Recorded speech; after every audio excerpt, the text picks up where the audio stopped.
کچھ دیر کے بعد نبی پاک علیہ الصلوۃ والسلام نے جب سجدے سے سر اٹھایا تو فاروق اعظم کو دیکھ کر فرمایا کہ اے عمر، تم نے اچھا کیا کہ مجھے سجدے میں دیکھ کر تم ایک طرف کھڑے ہو گئے۔ اب نبی پاک علیہ الصلوۃ والسلام نے فرمایا ان جبریل اتانی فقال من صلی علیک من امتک واحدۃ صلی اللہ علیہ عشرا ورفعہ بها 10 درجات۔ آقا فرماتے بے شک ابھی ابھی جبریل امین میرے پاس آئے تھے اور عرض کی یا رسول اللہ صلی اللہ تعالی علیہ وسلم، آپ کا جو بھی امتی آپ پر ایک بار درود پاک پڑھے گا اللہ کریم اس پر اپنی 10 رحمتیں نازل فرمائے گا اور اس کے 10 درجات بھی بلند فرمائے گا۔ ایک درود 10 رحمتیں اور 10 درجے بھی بلند ہو رہے ہیں۔ اللہ اکبر، یہ ہے درود پاک کی فضیلت۔ اور سبحان اللہ، میرے آقا علیہ الصلوۃ والسلام کو جب یہ بشارتیں دی جاتی نا کہ امت کو اتنی نیکیاں ملیں گی، اتنی برکتیں ملیں گی، مجھے ایک بات بتائیں، درود ہم پڑھیں گے، ثواب کس کو ملے گا؟ ہمیں ملے گا۔ درجے کس کے بلند ہوں گے؟ ہمارے ہوں گے۔ گناہ کس کے معاف ہوں گے؟ ہمارے ہوں گے۔ خوشی کس کو ہو رہی ہے؟ ہمارے آقا کو۔ امت سے پیار دیکھو، ہے میری خوش قسمتی میں تیرا امتی۔ یہ میرے آقا ہیں کہ ہم ان کی امتی ہیں، یہ ہماری خوش بختی ہے کہ ہمیں برکت ملے، ہمیں رحمت ملے، ہمارے آقا خوش ہو جاتے ہیں۔ لیکن اب امتی کو کیا چاہیے؟ اسے چاہیے کہ وہ کثرت سے درود پاک پڑھے۔ آج ہم غور کریں کہ ہم پورے دن میں کتنی بار درود پاک پڑھتے ہیں۔ موبائل فون پر گھنٹوں گزرتے لوگوں کے، بیٹری ختم ہو جاتی ہے پھر چارج پہ لگاتے ہیں، پاور بینک لے کے گھوم رہے ہوتے ہیں۔ بھائی موبائل بند، ایسا لگتا ہے بندے کا آکسیجن بند ہو گیا ہے۔ اللہ کے بندو، یہ موبائل تمہارے گھنٹوں لے کے جا رہا ہے، اب ان گھنٹوں میں تم موبائل سے گناہ کما رہے ہو یا نیکی کما رہے ہو؟ کتنے لوگ ہیں جو موبائل سے نیکی کماتے ہیں؟ نہ ہونے کے برابر۔ اکثر اللہ نہ کرے موبائل سے حرام دیکھ رہے ہوتے ہیں، حرام سن رہے ہوتے ہیں، فضول ٹائم ضائع ہو رہا ہوتا ہے۔ خدارا اپنے وقت کو قیمتی بنائیے اور درود پاک کی کثرت کیجیے۔ روایتوں میں یہ مضمون ملتا ہے کہ قیامت کے دن نیک بھی پچھتائے گا، گناہگار بھی پچھتائے گا۔ عرض کی گئی حضور گناہگار پچھتائے گا یہ تو سمجھ آتا ہے، نیک کیوں پچھتائے گا؟ اللہ اکبر، کونین کے والی صلی اللہ تعالی علیہ وسلم نے فرمایا نیک اس لیے پچھتائے گا کہ اس کو یاد آئے گا کہ میں نے جو گھنٹے جو منٹ ضائع کر دیے، فضول کاموں میں خرچ کر دیے، جب وہ ثواب دیکھے گا قیامت کے دن کہ ایک بار سبحان اللہ کا اتنا ثواب، ایک درود کا اتنا ثواب، 2 رکعت نفل کا اتنا ثواب، تلاوت قرآن کا اتنا اجر، تو میں نے فضول ٹائم کیوں ضائع کیا؟ فرمایا نیک بھی اس وقت پچھتائے گا جب نیکیاں دیکھے گا، اجر دیکھے گا۔ تو اے میرے پیارے اسلامی بھائیوں، اس وقت پچھتانے سے بہتر ہے ابھی وقت کا صحیح استعمال کر لیں۔ اپنے ساتھ تسبیح رکھا کرو، چلتے پھرتے اٹھتے بیٹھتے درود پاک پڑھتے رہا کرو۔ ہر درود تمہارے نامہ اعمال میں 10 نیکیاں بڑھا رہا ہے، 10 گناہ کم کر رہا ہے، 10 رحمتیں برسا رہا ہے۔ اور سنو صرف یہ اجر نہیں بلکہ یہاں تک کتابوں میں لکھا ہے، احادیث میں مضمون ہے کہ مشکل ہے، پریشانی ہے، تکلیف ہے، درود کی کثرت کرو، درود تمہاری پریشانیاں دور کر دے گا۔ کون ہے جو ٹینشن میں نہیں ہے؟ سب کے ساتھ کوئی نہ کوئی ٹینشن لگی ہوئی ہے، ٹینشن بھی ہے پھر بھی درود نہیں پڑھ رہا ہے۔ کمال ہے۔ دکھوں نے تم کو جو گھیرا ہو تو درود پڑھو، دکھوں نے تم کو جو گھیرا ہو تو درود پڑھو، جو حاضری کی تمنا ہو تو درود پڑھو۔ آئیے مل کر محبت کے ساتھ بآواز بلند درود پاک پڑھ لیں۔ صلو علی الحبیب صلی اللہ تعالی علی محمد صلی اللہ علیہ وسلم۔ ایک عظیم ہستی کمال کی پرسنالٹی ہیں کہ جب بھی ان کا نام لیتے ہیں دل میں ایک تسکین سی، جس کو کہتے ہیں نا بندہ فخر سا محسوس کرنے لگتا ہے، اپنے حوصلے بلند ہوتے نظر آ جاتے ہیں۔ اللہ اکبر، یہ کون ہستی ہے بتاتا ہوں میں ان کے بارے میں، مگر آؤ میں آپ کو پہلے مدینہ منورہ کی سردیوں کی رات کی ایک داستان سناتا ہوں، کچھ عرصہ پرانی، کچھ صدیوں پہلے چلتے ہیں۔ مدینے میں سرد رات ہے، اللہ مجھے اور آپ کو بار بار مکے مدینے کی حاضری عطا فرمائے۔ جنہوں نے مکے مدینے کی گرمیاں دیکھی ہیں نا، ان کو پتہ ہے وہاں گرمی بھی بڑی شوق سے حاضری دیتی ہے، مگر جب سردی آتی ہے نا تو سردی بھی جھوم جھوم کر خوب حاضری دیتی ہے۔ جو ریگستانی علاقے ہوتے ہیں نا، پہاڑی علاقے ہوتے ہیں، یہاں سردی بھی کمال کی ہوتی ہے اور گرمی بھی کمال کی ہے۔ اب وہ سردیوں کی راتیں تھیں تو مدینے کی گلیوں میں ایک آقا اور ایک غلام، غلام کا نام ہے اسلم، اور یہ غلام اور آقا جو ہے سخت سردی کی رات میں کہیں چلتے ہوئے جا رہے ہیں۔ پورے مدینے میں خاموشی ہے، لوگ گھروں میں سوئے ہوئے ہیں، اندھیری رات ہے۔ چلتے چلتے دیکھا کہ ایک خیمہ ہے، اس میں آگ جل رہی ہے۔ دونوں چلتے ہوئے خیمے کے جب قریب پہنچے تو پتہ چلا کہ خیمہ نہیں تھا، بلکہ ٹوٹا پھوٹا کچا سا ایک گھر تھا۔ کوئی قافلہ نہیں بلکہ خاتون تھی، اپنے ننھے منھے بچوں کے ساتھ مقیم تھی، چولہے پر ہنڈیاں چلائی ہوئی تھی جیسے کھانا پکا رہی ہو، اور بچے مسلسل رو رہے تھے، بھوک کی وجہ سے بچے مسلسل رو رہے تھے۔ آقا نے سلام کیا، خاتون نے بغیر توجہ کے ساتھ جب سلام کا جواب بھی دے دیا۔ آقا نے کہا میں گھر میں آ سکتا ہوں؟ خاتون نے کہا کسی خیر کا ارادہ ہے تو آ جاؤ، ورنہ تو کوئی ضرورت نہیں ہے۔ بڑی دکھی تھی خاتون، سیدھے منہ جواب بھی نہیں دے رہی تھی۔ تو اس نے کہا کہ بی بی تم کون ہو اور بچے کیوں رو رہے ہیں؟ خاتون نے کہا کہ میں مدینہ منورہ کی رہائشی ہوں، ان بچوں کو شدید بھوک لگی ہے اور اسی وجہ سے یہ رو رہے ہیں۔ آقا نے کہا تم نے ہنڈیا میں کیا پکانے کے لیے رکھا ہے؟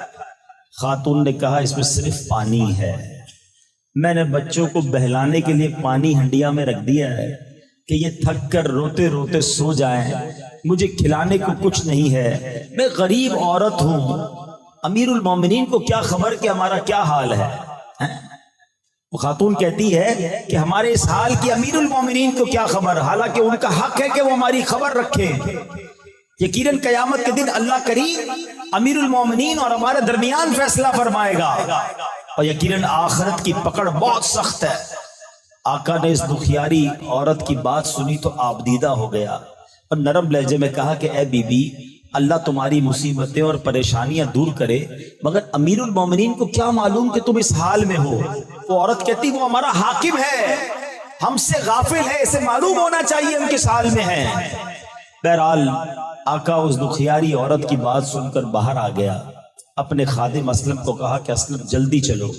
دونوں مدینہ منورہ کی آبادی سے ہوتے ہوتے ایک گوڈاؤن میں پہنچے، وہاں پر انہوں نے غلے کے گودام سے آٹا بھی لیا، غلہ بھی لیا، گندم لیا، اس میں کچھ پیسے بھی ڈالے، اور اس آقا نے وہ آٹے کی بوری اپنے کاندھے پہ اٹھا لی۔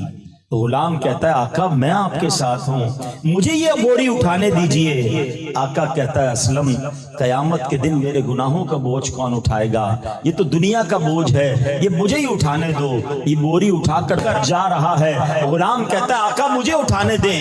کہا نہیں یہ بوجھ میرا ہے، میں اٹھاؤں گا۔ آقا اس بڑھیا کے گھر پہنچتا ہے، اس کے برتن میں کھانا ڈالتا ہے اور جناب کھانا پکانے شروع ہو جاتا ہے۔ اب جب کھانا کچھ چپکنے لگ گیا تو اب اس کے بعد اس نے کیا کیا، بچوں کو اپنے ہاتھوں سے کھانا کھلانا شروع کیا۔ بچے بہت خوش ہوئے، ان کا پیٹ بھر گیا، اب بچوں کے ساتھ کھیلنے لگا، بچے بھی کھیلنے لگے۔ آقا جو ہے اب سکون کا سانس لے کر اس گھر سے باہر نکلتا ہے، اور اب ایسے آ کر گھر کے باہر بیٹھ گیا جیسے کاندھے سے کوئی بوجھ اتر گیا ہو۔ وہ خاتون آقا کی طرف متوجہ ہوئی کہ تم بڑے شفیق ہو، تم بڑے مہربان ہو، تم نے میرے روتے ہوئے بچوں کے چہروں پر مسکراہٹ بکھیر دی ہے, اللہ تمہیں اس کی بہترین جزا عطا فرمائے. حقیقت تو یہ ہے کہ تم امیر المومنین بننے کے حقدار ہو. اسلم دیکھ رہا تھا کہ اب یہ خاتون کے اندر زبردست تبدیلی آ چکی تھی, بڑی خوش نظر آ رہی تھی. بہرحال اگر آقا کی جگہ کوئی اور ہوتا تو وہ بڑا پھولتا, بڑا جناب آکڑتا, مگر وہ آقا بالکل تعریفی کلمات پر توجہ نہیں دی, بلکہ کہا کہ جیسا تم کہہ رہی ہو ایسا بالکل نہیں, میں اور امیر المومنین بننے کا حقدار. یہ تو بڑی عجیب بات ہے. ہاں ایک بات ہے کہ جب تم کل امیر المومنین کے دربار میں آؤ گی تو مجھے وہاں ضرور دیکھو گی. بہرحال اب یہ مدینہ منورہ کی گلیوں سے گھومتے گھومتے گھر واپس آ گئے. اے میرے پیارے اسلامی بھائیوں, اب جتنے لوگ سن رہے ہیں سب کے ذہنوں میں ایک سوال پیدا ہو رہا ہوگا کہ مدینہ منورہ کی سخت سردی میں گلیوں کا دورہ کرنے والا وہ آقا کون تھا جو اپنے خادم کے ساتھ شہر مدینہ کا دورہ کرنے نکلا؟ یہ کون تھا؟ وہ کون تھا جو خادم اور آقا کے لباس میں بھی فرق نہیں تھا؟ یہ کون تھا کہ جس کے دل میں پیارے آقا کی امت کی خیر خواہی کا جذبہ کوٹ کوٹ کر بھرا ہوا تھا؟ وہ کون آقا تھا جو کاندھے پر اناج اٹھا کر اس بوڑھی خاتون کے گھر پہنچتا ہے, بچوں کو اپنے ہاتھوں سے کھلاتا ہے, جب تک بچے خوش نہیں ہوتے اسے سکون نہیں آتا؟ یہ کوئی اور نہیں, یہ ہم سب کے امام امیر المومنین خلیفۃ المسلمین مسلمانوں کے دوسرے خلیفہ حضرت عمر فاروق اعظم رضی اللہ تعالی. یہ وہ جذبہ تھا, یہ وہ تربیت مصطفیٰ صلی اللہ تعالی علیہ وسلم کا شاہکار ہے کہ نبی پاک کی امت کا خیال ایسا تھا. حضرت عمر فرماتے ہیں کہ اگر کسی نہر کے کنارے بکری بھی پیاسی مر جائے تو عمر سے اس کا سوال کیا جائے گا. حضرت عمر فاروق اعظم رضی اللہ تعالیٰ عنہ کی جو سیرت ہے وہ ساری دنیا کے جو حکمران ہیں ان کے لیے درس ہے کہ جو اپنی رعایا کا ایسے خیال رکھا کرتے تھے. وہ بڑے بڑے محلات میں نہیں رہتے. اللہ اکبر, ذرا سوچئے, یہ وہ لوگ تھے جو نبی پاک کے تربیت یافتہ تھے. لگژری لائف نہیں بلکہ وہ سادہ زندگی گزار کر امت کی خیر خواہی کیا کرتے تھے. آپ کو فاروق اعظم کہا جاتا ہے. فاروق پتہ ہے کس کو کہتے ہیں؟ فرق ڈالنے والے کو, ڈفرینشیٹ کر دینے والے کو. جب سے آپ ایمان لائے حق اور باطل کے درمیان ایسا فرق ڈال دیا اور مسلمانوں کو ایسا غلبہ نصیب ہوا کہ آپ کا نام جو ہے وہ فاروق اعظم پڑ گیا. یاد رہے امیر المومنین سب سے پہلے دنیا میں اگر کسی کو کہا گیا نا تو وہ حضرت عمر فاروق کو کہا گیا, کیونکہ حضرت ابوبکر صدیق رضی اللہ تعالیٰ کو خلیفۃ الرسول اللہ کہا جاتا تھا. ٹھیک ہے, تو آپ سے لوگوں نے کہا کہ حضور اب آپ ہمارے امیر بن گئے ہیں تو آپ کو ہم کیا کہیں؟ آپ نے کہا اگر مجھے خلیفۃ الرسول اللہ تو مجھے نہیں کہہ سکتے کیونکہ میں تو حضرت ابوبکر کا خلیفہ ہوں, تو پھر خلیفۃ الرسول اللہ کہنا پڑے گا تو بہت بڑا ہو جائے گا. تو لوگوں نے کہا حضور ہم مومن ہیں, آپ ہمارے امیر ہیں, تو پھر آپ امیر المومنین ہوئے. آقا یہ ٹھیک ہے. تو سب سے پہلے امیر المومنین جن کو کہا گیا وہ فاروق اعظم رضی اللہ تعالیٰ عنہ ہیں. آپ کو پتہ ہے جمعے کے خطبے میں ہم یہ جو بڑے بڑے 4 صحابہ کرام ہیں نا ان کا ذکر بڑے پیارے انداز میں سنتے ہیں. اب پرابلم یہ ہے کہ ہم آتے تو ہیں ہر جمعے کو, امام صاحب کہتے کیا ہیں سمجھ کسی کو نہیں آتی, نہ کسی کو سمجھنے کی ضرورت ہے نہ کسی کے پاس ٹائم ہے. بندہ کیا یار پورا خطبہ یاد ہو گیا بچپن سے سنتے سنتے, کبھی مانا تو سمجھوں. اب سنو حضرت عمر فاروق کے نام سے پہلے کیا خوبصورت القاب ہم سنتے ہیں, ذرا سنیے گا. عادل الاصحاب مزین المنبر والمحراب الموافق رأیہ للوحی والکتاب سیدنا و مولانا الامام امیر المؤمنین وغیر المنافقین امام المجاہدین فی رب العالمین ابی حفص عمر بن الخطاب رضی اللہ تعالی عنہ. سبحان اللہ. اب آپ کے ان القاب کا ذرا معنی سمجھنا. آپ اعدل الاصحاب, سارے صحابہ میں سب سے زیادہ عدل کرنے والے والے, آپ کی عدالت کے تو چرچے تھے نا. اعدل الاصحاب ہیں, مزین المنبر والمحراب, محراب اور منبر کی آپ زینت ہیں. اللہ اکبر. الموافق رأیہ للوحی والکتاب, آپ کی زبان پر رب نے کیسا حق جاری کیا, ایک بار نہیں, دو بار نہیں, علماء فرماتے ہیں 20 بار ایسا ہوا کہ حضرت عمر فاروق کوئی مشورہ نبی پاک کی بارگاہ میں پیش کرتے, اسی مشورے کی تائید میں قرآن کی آیت نازل ہو جاتی تھی. یعنی حضرت عمر کی رائے اور اس رائے پر قرآن کا نازل ہو جانا. تو صحابہ بھی کہا کرتے تھے عمر کی زبان پر حق جاری ہے, عمر جو کہتے ہیں قرآن نازل ہو جاتا ہے. اللہ اکبر. آگے سنو, امیر المؤمنین وغیظ المنافقین, منافقین پر بڑے غضب والے ہیں, مومنین کے امیر ہیں, اللہ کی راہ میں جہاد کرنے والوں کے امام ہیں. ابی حفص, آپ کی کنیت ابو حفص ہے, اور یہ بھی کمال کی کنیت ہے. ابو حفص, حفص کہتے ہیں شیر کے بچے کو, ابو حفص کہتے ہیں شیر کو. اور حضرت عمر وہ جرت والے, وہ طاقت والے اور ایسے غالب تھے کہ آپ کی کنیت بھی ابو حفص ہے. سبحان اللہ. اللہ اور اس کے رسول کے شیر. حضرت عمر کی تو کیا شان ہے, سبحان اللہ. یہ جو ذکر عمر کر رہے ہیں نا, یہ کتنی بڑی نیکی ہے. آؤ سنو اور ایمان تازہ کر لو. ہماری امی جان صدیقہ بنت صدیق حضرت عائشہ صدیقہ طیبہ طاہرہ رضی اللہ تعالی عنہا فرماتی ہے زینو مجالسکم بذکر عمر, کہتی ہیں اپنی محافل کو حضرت عمر فاروق کے ذکر سے آراستہ کیا کرو.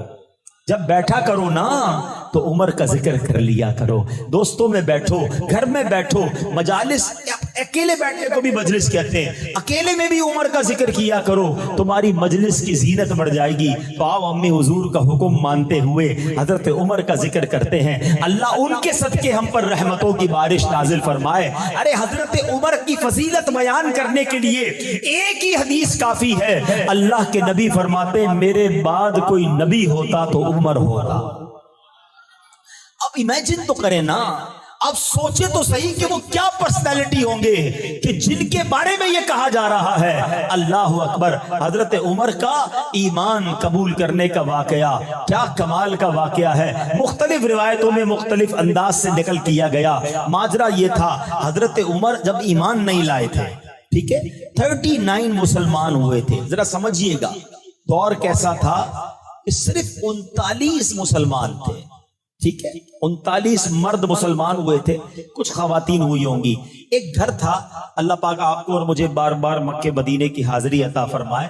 صفا کی جو پہاڑی ہے نا, جہاں سے صفا مروہ سعی کرتے ہیں, صفا کی پہاڑی کے پاس ایک گھر تھا جس کو دار ارکم کہا جاتا ہے. اب تو وہ گھر وہاں نہیں ہے, مگر کبھی کبھی صفا مروہ سے گزرتے ہوئے ان یادوں کو تازہ کیا کرو کہ یہی کسی جگہ پر وہ گھر ہوگا جہاں ہمارے آقا چند صحابہ کے ساتھ چھپ چھپ کر عبادتوں کا سلسلہ تھا. اسلام کی بات ہوتی تھی مگر چھپ کر ہوتی تھی. سوچو ہمارے صحابہ کی کیسی قربانی تھی. آج اس مسجد میں مائک لگا کر کھلے عام آپ اللہ رسول کی بات کر رہے ہیں. ایک دور ایسا بھی تھا کہ سجدہ کرتے تھے تو مار پڑتی تھی, نماز پڑھتے تھے تو مار پڑتی تھی, اللہ کا نام لیتے تھے تو مار پڑتی تھی.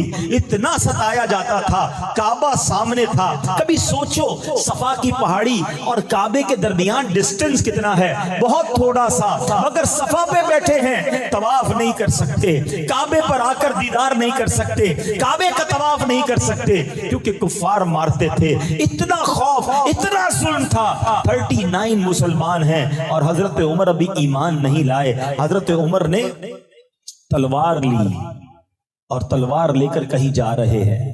ایک صحابی نے راستے میں روکا, عمر کہاں کا ارادہ ہے؟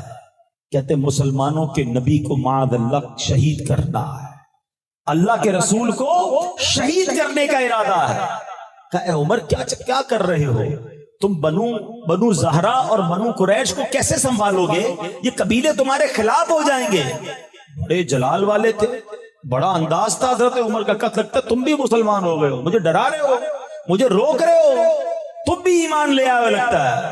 اور کہا میں بھی ایمان لے آیا ہوں, مگر میں تمہیں اس سے بڑھ کر بات بتاؤں, غصہ بعد میں ہونا, اپنے گھر جاؤ, تمہاری بہن اور تمہارے بہنوئی بھی ایمان لے آئے. حضرت عمر کو یقین نہیں آیا. آپ کے بہنوئی تھے سعید بن زید رضی اللہ تعالیٰ عنہ, ٹھیک ہے, اور جیسے ہی گھر میں گئے تو گھر کے باہر سے کچھ پڑھنے کی آواز آئی. بہن اور بہنوئی قرآن پڑھ رہے تھے. حضرت خباب رضی اللہ تعالیٰ عنہ ان دونوں کو قرآن پڑھا رہے تھے. چھپ چھپ کے سارا معاملہ ہو رہا تھا. جیسے حضرت عمر کے آنے کی اطلاع ملی تو حضرت خباب پیچھے چھپ گئے اور اندر گئے. جاتی حضرت عمر نے کہا بتاؤ تم لوگ کیا پڑھ رہے تھے؟ جب غصہ کیا آپ نے تو انہوں نے کہا کہ ہم قرآن پڑھ رہے تھے. تم ایمان لے آئے ہو؟ کہا ہم ایمان لے آئے. حضرت عمر نے اپنے بہنوئی پر حملہ کر دیا, لہو لہان کر دیا. بہن نے کہا کہ تم اسے کیوں مارتے ہو؟ میں بھی ایمان لے آئی ہوں اور اللہ ایک ہے, میں کہتی ہوں اشہد ان لا الہ الا اللہ واشہد ان محمد رسول اللہ. حضرت عمر نے بہن کو بھی مارا. مگر جب دیکھا کہ یہ لوگ کمال کا ایمان ہے کہ میرے غصے کے باوجود یہ چینج نہیں ہو رہے, جب غصہ ٹھنڈا ہوتا کہ بتاؤ تو تم پڑھ کیا رہے تھے؟ بہن بھی کیسی بہن ہے کیا کہ تم اللہ کے کلام کو ایسے نہیں پڑھ سکتے, پہلے تمہیں غسل کرنا ہوگا یا وضو کرنا ہوگا. میرے رب کے کلام کو پاک لوگ ہاتھ لگا سکتے ہیں. آئے ہائے کیسا ایمان تھا, اتنے جلال والے, اتنے جناب, ہاتھ میں تلوار لیے بھائی آیا ہے اور بہن کی ہمت دیکھو کہ وہ اللہ کا نام لے رہی ہے. بھائی کو کہتی پہلے وضو کر کے آؤ پھر قرآن کو ہاتھ لگانا. حضرت عمر وضو کر کے آئے. اب تلاوت قرآن ہوتی ہے. آئے ہائے قرآن کا ایک ایک لفظ نور بن کر حضرت عمر کے دل میں داخل ہو رہا ہے. اب کیا ہوا کہ مجھے اب نبی پاک کے پاس جانا ہے. بہن خوش ہوئی, بہنوئی خوش ہوئے, آپ کو لے کر آئے نبی پاک کے پاس. اچھا سب جانتے تھے کہ حضرت عمر جو ہیں وہ تو کفار کی فوج کے بڑے خطرناک جرنیل ہیں.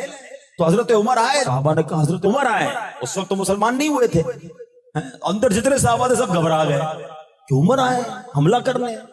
حضرت حمزہ شیر خدا, حضرت حمزہ کی کیا شان ہے, نبی پاک کے مبارک چچا, وہ ایمان لے آئے تھے. انہوں نے کہا عمر کو آنے دو. اچھے ارادے سے آیا تو ٹھیک ہے, ورنہ عمر ہی کی تلوار ہوگی, اسی کا سر ہوگا. زبان مصطفیٰ سے دعا نکلنی ہے اللہ اکبر. حضرت عمر نے کہا میں گواہی دیتا ہوں اللہ کے سوا کوئی عبادت کے لائق نہیں. اشہد ان لا الہ الا اللہ واشہد ان محمد عبدہ ورسولہ. اللہ اکبر. جب حضرت عمر ایمان لائے مسلمانوں کو اتنی خوشی ہوئی, سب نے مل کر نعرہ تکبیر لگایا.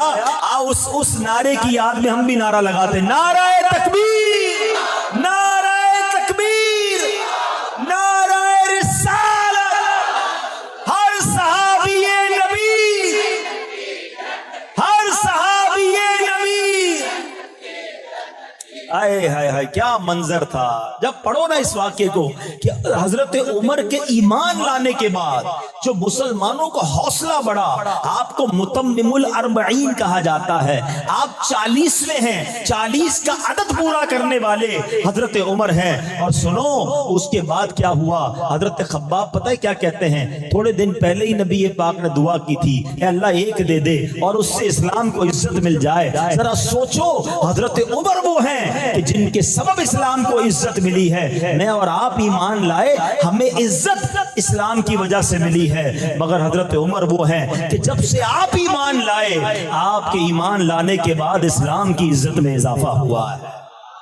کئی بار سنا ہوگا وہ شعر, اب آؤ اس کا ترجمہ سمجھ آئے گا. نبی پاک بڑے غمزدہ تھے, ان بدبختوں نے بڑا تنگ کیا ہوا تھا اور آقا نے دعا کی تھی اے اللہ عمر کو اسلام کی دولت دے. جب آپ ایمان لائے تو نبی پاک کے دل کو کیسی ٹھنڈک ہوئی. سنو بریلی کے تاجدار لکھتے ہیں ناریوں کا دور تھا دل جل رہا تھا نور کا. ناریوں کا دور تھا دل جل رہا تھا نور کا, تم کو دیکھا ہو گیا ٹھنڈا کلیجہ نور کا. آقا بہت خوش ہوئے. اب سنو کہتے ہیں نا کچھ لوگ گیم چینجر ہوتے ہیں, کچھ لوگ اثر ڈالنے والے ہوتے ہیں. اللہ کریم نے کچھ لوگوں کو بڑا مقام دیا ہوتا ہے. یہ آپ کے گوٹھ میں سردار ہوتے ہیں, آپ کے یہاں چودھری ہوتے ہیں یا بڑے لوگ ہوتے ہیں. میں ان سے بھی بات کرتا ہوں کہ دیکھو تم اگر دین کی طرف آ گئے نا, اگر آپ نے دین کا کام کرنا شروع کر دیا, آپ کے پیچھے پوری قوم ہوتی ہے. اللہ نے آپ کو مقام دیا ہے. جس کو دنیا میں اللہ نے کوئی مقام دیا ہے وہ دین کا کام کرے, وہ اللہ کے رسول کے دین کو پھیلانے والا کام کرے, اللہ اس کے کام میں برکت ڈال دیتا ہے. حضرت عمر ایمان لا کے نبی پاک سے پتہ ہے کیا کہتے ہیں. اچھا ایک اور بات, تھوڑی سی اور دلچسپ خوبصورت بات.